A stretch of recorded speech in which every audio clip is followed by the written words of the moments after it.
Bom, apresentar aqui uma ilusão de ótica, eu acho muito interessante. Estou aqui com o meu assistente, então, seguinte, foca aqui nas cartas, separar aqui um monte e o outro aqui. Escolhe um monte, por gentileza, esse, retire uma carta dele, qualquer carta.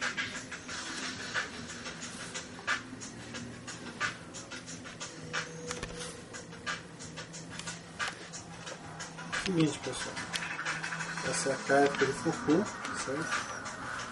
E coloca nesse monte aqui, por favor.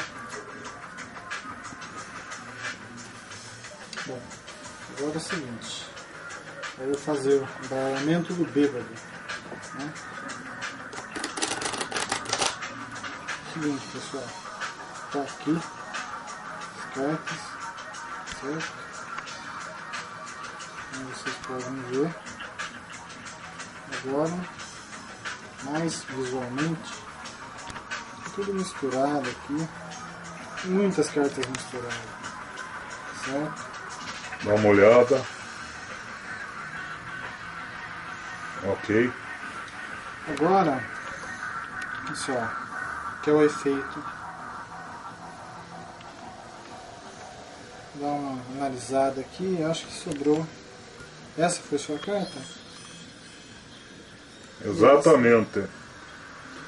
Porra! Esse é o embaralhamento do bêbado. Se gostaram, Legal, legal. posta aqui embaixo.